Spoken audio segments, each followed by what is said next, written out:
This procedure begins with acquisition of marine microbial biomass from water samples by pre-filtration through 5 and 3 micrometer filters, followed by collection onto a 0.22 micrometer filter. Total RNA is then extracted from the organisms retained on the 0.22 micrometer filter.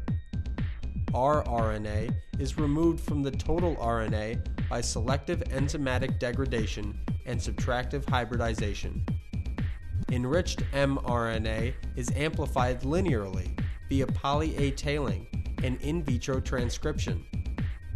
The amplified antisense RNA is then converted to double-stranded cDNA using random hexamers.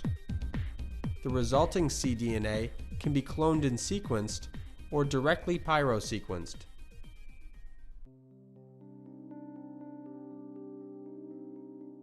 Hi, I'm Rachel Poretsky from the laboratory of Dr. Marianne Moran at the University of Georgia Department of Marine Sciences. Today we're going to show you a procedure for looking at gene expression from environmental samples using environmental metatranscriptomics. Scott Gifford will show you how to process environmental samples for RNA collection. I'll show you how to extract RNA from the samples, and Johanna Rinta-Canto will demonstrate rRNA removal. Maria Villacosta will then go through the RNA amplification and cDNA synthesis steps. So let's get started!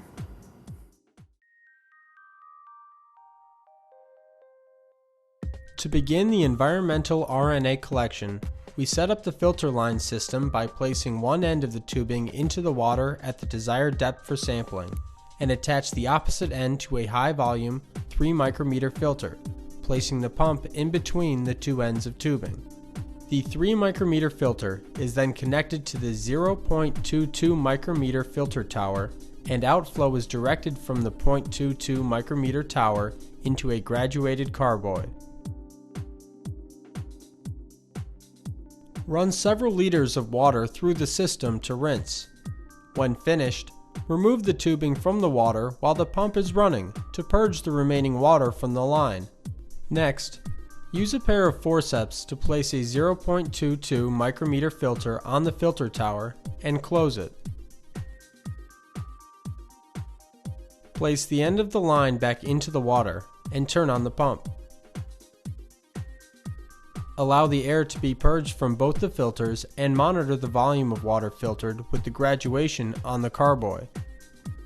Once the desired volume has been filtered, remove the line from the water and purge the remaining water from the system. As soon as the filter is dry, quickly remove the top filter plate and fold the filter paper. Place the filter into a whirl pack and snap freeze in liquid nitrogen.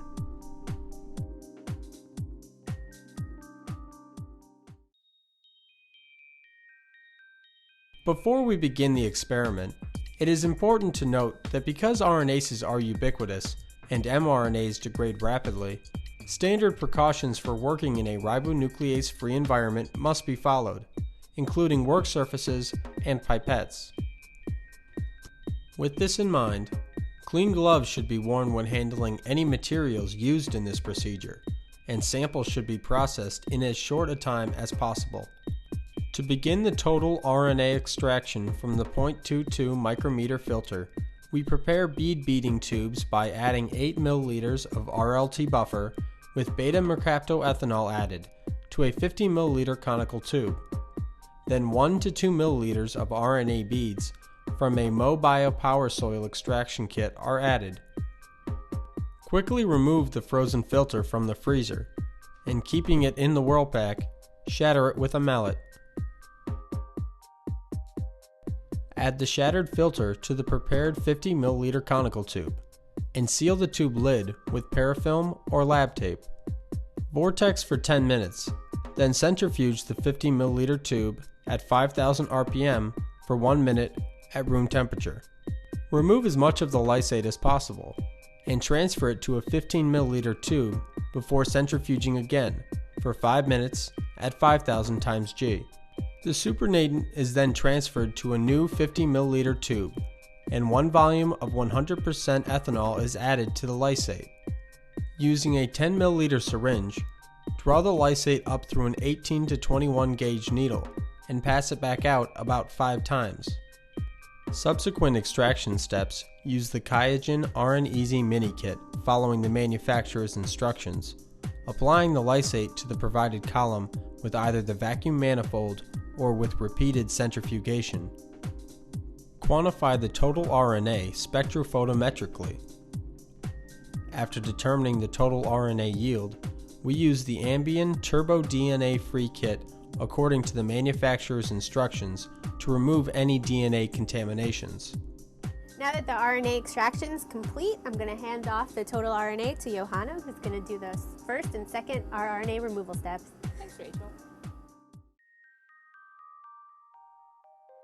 To begin the rRNA removal, gently mix and briefly centrifuge the mRNA-only 10 times reaction buffer prior to use. In a sterile, RNase-free 0.5 ml tube, combine the appropriate volumes of 10 times reaction buffer, RNase inhibitor, total RNA sample, and terminator exonuclease according to the epicenter protocol. Incubate the reaction at 30 degrees Celsius for 60 minutes in a thermocycler with a heated lid or water bath. Next, terminate the reaction with a phenol-ethanol precipitation by first adding RNase-free water to a total volume of 200 microliters, and then adding 1 volume of a 1:1 phenol chloroform solution to the mRNA. Centrifuge, collect the aqueous phase, and then precipitate with 100% ethanol and a salt. This is a potential stopping point. RNA can be stored at -80 degrees Celsius until one is ready to use the sample in downstream applications.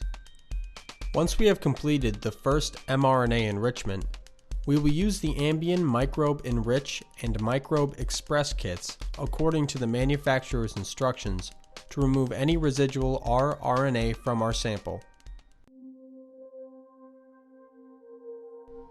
To facilitate the removal of eukaryotic rRNA, we will use the Microbe Enrich kit. All volumes are determined by reading the manufacturer's instructions. To begin, pipette 300 microliters of binding buffer into a 1.5 ml tube. Add 5 to 100 micrograms total RNA in a maximum volume of 30 microliters and vortex gently. Add 2 microliters of capture oligo mix for 5 micrograms RNA in binding buffer and tap the tube gently. Briefly spin down the mixture. Denature the mixture at 70 degrees Celsius for 10 minutes before annealing the mixture at 37 degrees Celsius for 1 hour. During this incubation, prepare the oligomag beads by washing them once in nuclease-free water and once in binding buffer, and capturing the beads on a magnetic stand between washes. Store the beads on ice and warm them up to room temperature 5 minutes before use. Heat the wash solution to 37 degrees Celsius in a heat block. Add the RNA capture oligo mix to the washed oligomag beads. Very gently mix the tube and spin briefly.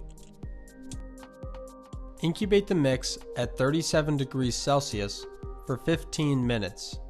Place the tube in the magnetic stand and wait for about 3 minutes before aspirating the mRNA containing supernatant and then transferring it to a collection tube on ice. Next, add 100 microliters of pre-warmed wash solution to the captured beads and gently vortex. Capture the beads and recover the supernatant. Pool this supernatant with mRNA in the collection tube on ice.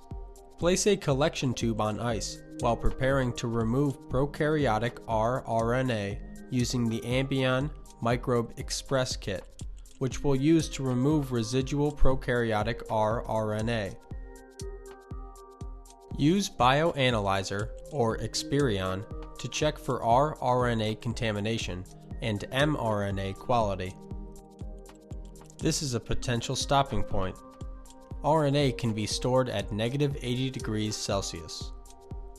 Once the rRNA has been removed, we will use the Ambien Message AMP2 bacteria kit according to the manufacturer's instructions to amplify our mRNA. So now that we have a pure sample of mRNA, I will hand over the experiment to Maria, who will take you through mRNA amplification and cDNA synthesis. Thank you, Hannah.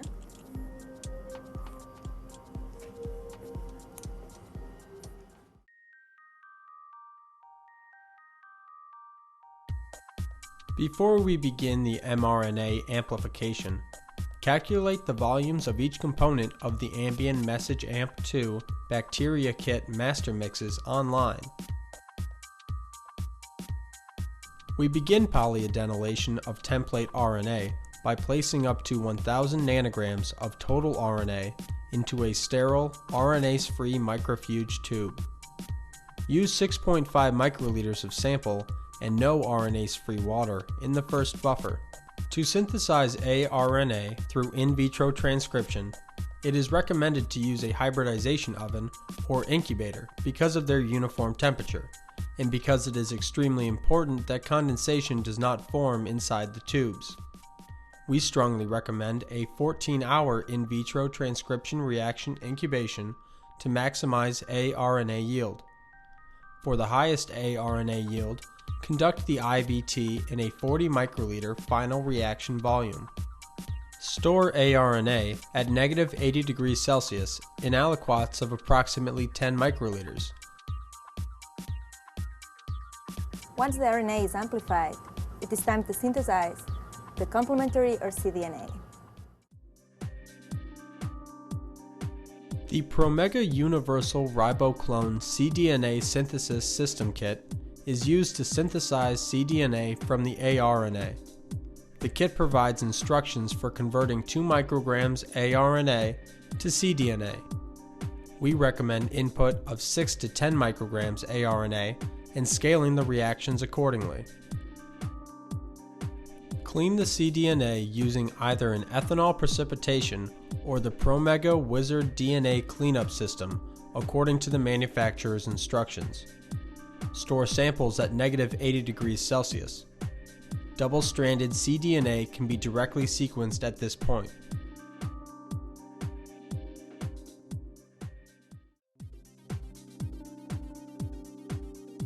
From 10 liters of seawater, we extracted approximately 10 micrograms of environmental RNA and amplified it 20-fold.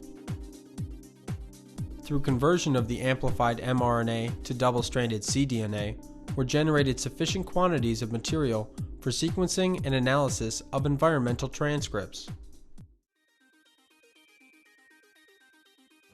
We've just shown you how to assess gene expression from marine microbial communities using environmental metatranscriptomics.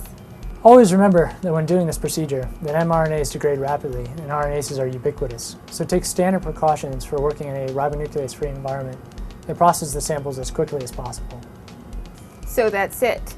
Thanks for watching and good luck with your experiments.